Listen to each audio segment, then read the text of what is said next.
नय सनाव जिबायदि दाङाबाजि जालांदों दैमाजुलि हालामाव बेयाव गुबुन पार्टिया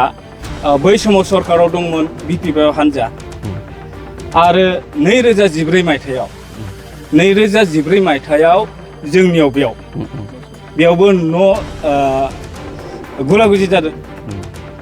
गंफ्रोमबो न'आनो सावलांजाजोबदों दा बेयावबो बै समाव बिपिएफ हानजाया जितु सरकार दंमोन नाथाय बिथांमोना जोंखौ बै समाव खनसेबो नायफैयासै सरकाराव थानानैबो नाथाय बै समाव न'सावनायनि दावराव दावसियावबो नायफैयासै प्रमद बर' बिथाङा बै समाव जोंनि दुलाराय बर' फरायसा आफादनि आफादगिरिमोन बिथाङा बोरै माब्रै सफैखो बे समाव जोङो बै हाजो माबायावसो दंमोन अरुणाचल हाजो सिङावसो दंहैयोमोन खारखोना थाहैदों खारखोना थाहैदोंमोन सोलोंथाइनिफ्राय लानानै गेलेनाय बायदि हारिमु गोबां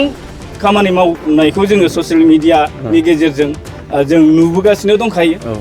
जाहाथे फैबाय थानाय इलेक्सनाव जितु ट्रेक्टरनि सिनाव भट होनानै जाहाथे बिथांखौ प्रमद बर' सारखौ शिफ्ट खालामनांगौ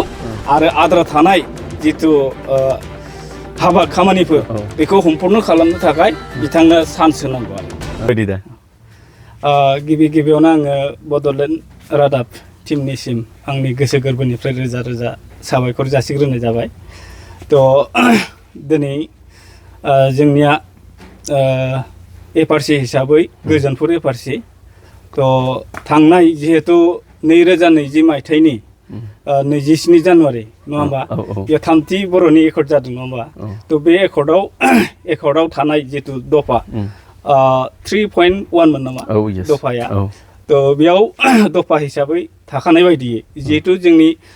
बिश्वनाथ आरो सनितपुर बे मोननै जिल्लाखौ जिहेतु बे दफा मथै सोसननो हाबाय थ' बेनि थाखाय जोङो जोबोद माने एक्साइटेड जोबोद गोजोननाय दङ थ' बेनिखायनो जोंनि एक्साइटेडखौ लाबोनो हादों दुलाराय बर' फरायसा आफाद बिथांमोननिसिम रोजा रोजा साबायखर आरो लोगोसे एनडिए गभर्नमेन्ट जेरै भारतनि प्रधान मन्त्रि नरेन्द्र मदि नखर मन्त्रि अमित शाह आरो जोंनि आसामनि गिबि मन्त्रि डक्टर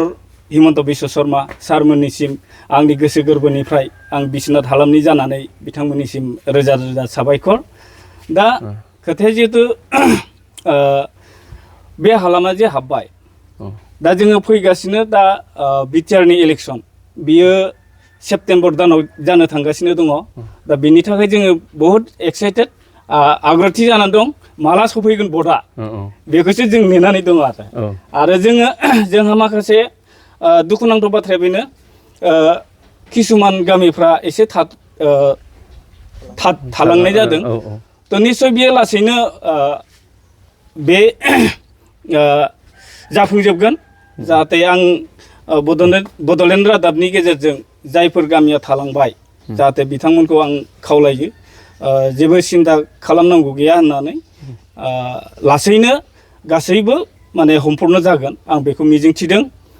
आरो फोथायनाय दङ जाहा दानि जितु बिटिआरनि चिफ मानाव गेदेर प्रमद बर' सार दा बिथाङा माखासे मिशन आरो भिजन लानानै जितु जोंनि ओनसोलनि आरो जोंनि समाजनि सोलोंथाइनिफ्राय लानानै गेलेनाय बायदि हारिमु गोबां खामानि मावनायखौ जोङो ससियेल मिडियानि गेजेरजों जों नुबोगासिनो दंखायो आरो दानि जुगाव जोङो बुजायलायनांगौ खुनु न' थांनानै बुजायहैलायनांगौ आं बेखौ सानाखै बयनिबो आखायावनो एन्ड्रइड मबाइल दङ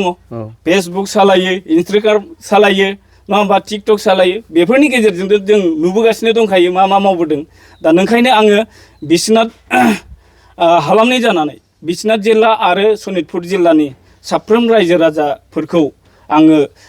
खर' गंग्लायै आखाइ खबनानै बयखौबो रायजो राजाफोरखौ खावलायदों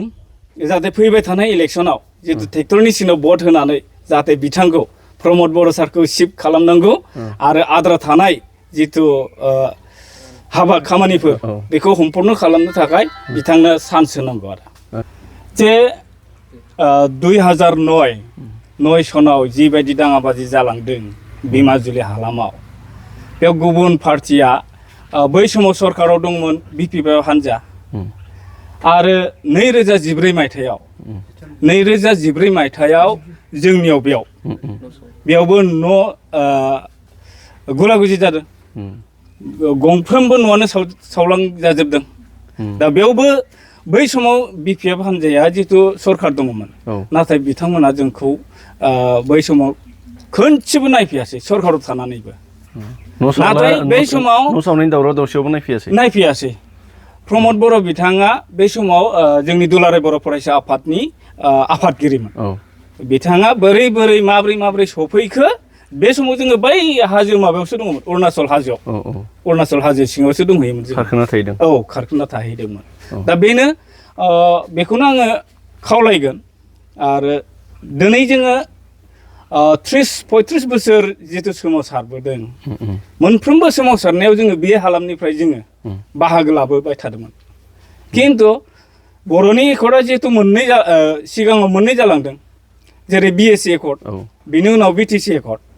बिनि उनाव नै दा BTR एकर्ड थांनाय 2020 मायथाइयाव दा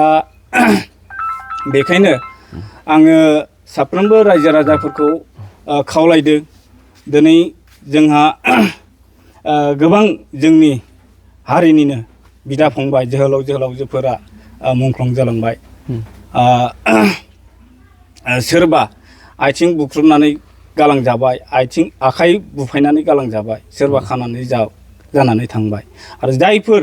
आं बेखौनो आरज गाबनो सानदों जायफोर जोंनि जोहोलावजोफोरा मुंख्लं जालांबाय बिथांमोननि जिउ जे गोमालांबाय बेयो फेलार जानानै थाङाखै दिनै मोगथां महर मोनफैबाय आरो दा फुरा जोंनि माबाया दिमाना 100% जाहैयाखैब्लाबो 80%आ जाहैबाय होननानै आं सानदों आरो 80%आ जाहैबाय होननानै आं सानदों आरो आच्छा